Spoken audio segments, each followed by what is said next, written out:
What's up guys, Asian here again with another theory crafting video, and today we're going to be going over the vMA bow, the Maelstrom bow.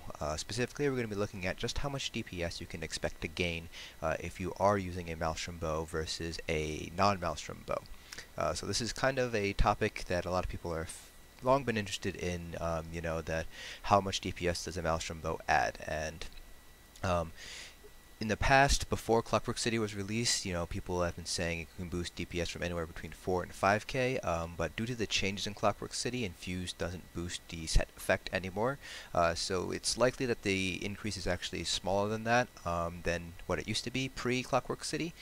So today we're just going to figure out just how much of an increase you can expect. I am on my Stamina DK, but these results should carry over more or less to all the other Stamina DPS classes, including Stamplars and Stam Nightblades with their additional crit damage passive. So for basically what we're going to be doing is we're going to be keeping everything the same, and we're just going to swap out our bow.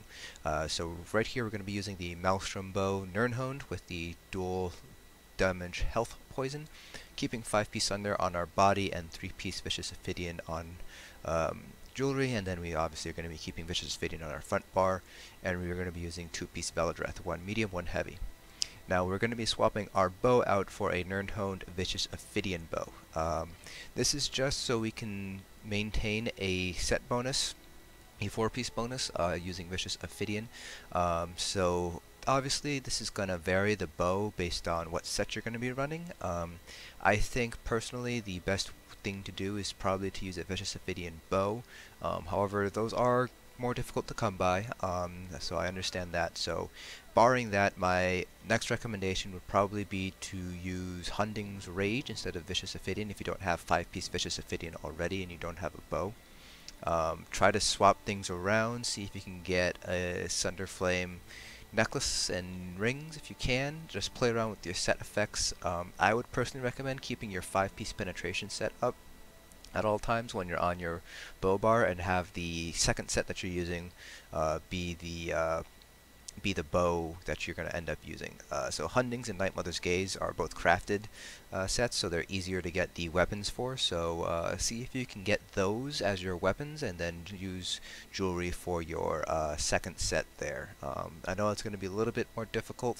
You're going to have to kind of play around with your gear sets, but for some people with bad RNG luck, or people who haven't done Maelstrom Arena yet, that's kind of the only option you have to do. You're going to have to play some convoluted gear matching up games. So that's basically what we're going to be doing. We're just going to be comparing the Maelstrom versus the Vicious Ophidian bow. We're going to be doing 2 parses. I've already have a couple of parses saved up, so we'll be able to get you guys an average and just kind of see just how much DPS the Maelstrom bow adds.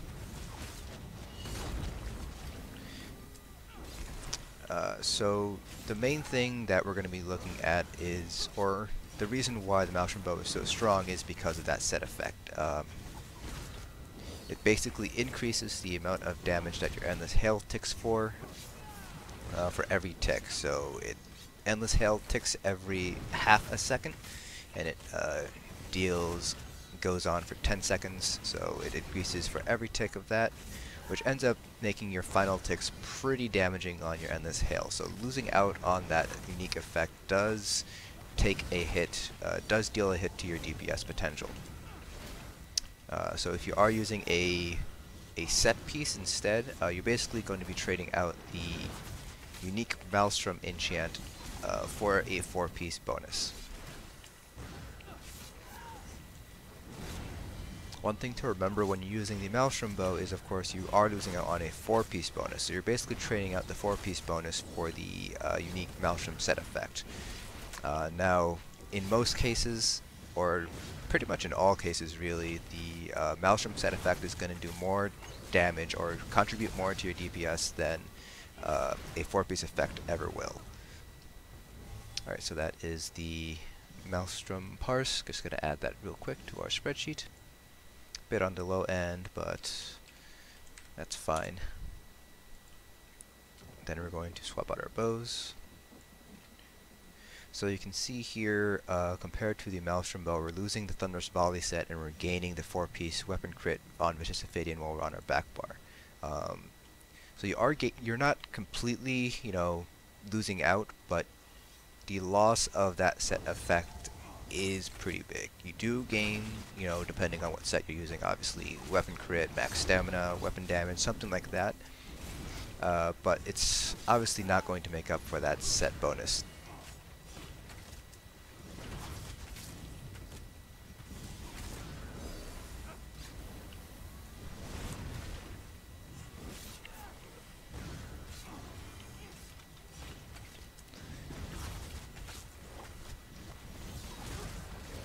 Now, if you aren't using a VMA bow, you can actually swap cancel out of Endless Hail because you don't have to worry about that set effect. But it is good practice if you do intend on eventually getting the VMA bow to just use Endless Hail as your first ability on your bow bar. And this is because the set effect will only proc once the first hit of Endless Hail connects with the enemy. There is a 2-second delay between when you first cast it and when the first tick happens, so that's kind of why stamina rotations have changed, so Endless Hail is now the first ability that you cast when you're on your bow bar. So if you're watching the combat metrics counter, DPS counter on the lower left hand side there, you can see that our running DPS is significantly lower than the Maelstrom parse. So there we go, that is the non-Maelstrom parse. Again, going to add that value to our spreadsheet here. But like I said, you guys did manage to see it, and you did see that I was pulling at least it seems like fairly significantly lower DPS. But we'll have to take a look at the averages to kind of get an idea of exactly how much we're losing. So here's our averages. We have 6 parses across each category here. The left is with the VMA bow, and the right is without the VMA bow. Here are our averages, and here are our spreads. And this is the percentage difference between them. So you can see we're getting almost 5% additional DPS just by adding in the VMA bow. In terms of absolute DPS increase, we're looking at about a 1.5 to 1.6 DPS increase on your using a VMA bow.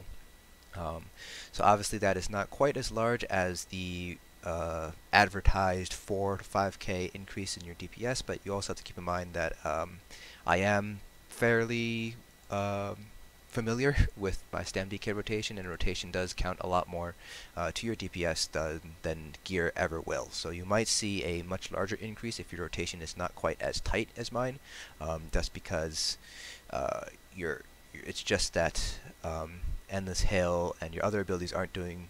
Endless Hail is basically doing more damage compared to your other abilities are. The less tight your rotation is, the lower percentage DPS is coming from your other abilities. So that's kind of why the Maelstrom bow, you might see a larger difference if your rotation is not as good as, somebody like LZH or Fear Turbo or Colt, for instance. So yeah, the Maelstrom bow on average is on a player who has a very good grasp of their rotation is going to add about 1.5k DPS, or about a 5% increase in your DPS in total. So it's really hard for me to test how it would change somebody with a not as good rotation, because I'm just so very used to my rotation. But you can probably reasonably expect a similar increase in DPS, about 5% or so. Don't expect to suddenly jump from 20k to 30k just because you used a bow. Remember that gear does not make a substitute for rotation mastery and rotation skill. So yes, the Maelstrom bow will increase your DPS even if your rotation is complete crap, but mastering your rotation is going to give you more DPS overall than swapping out a non-set bow for a VMA bow. So that's it for this video. Hope you guys found it informative. I will see you guys in the next dungeon.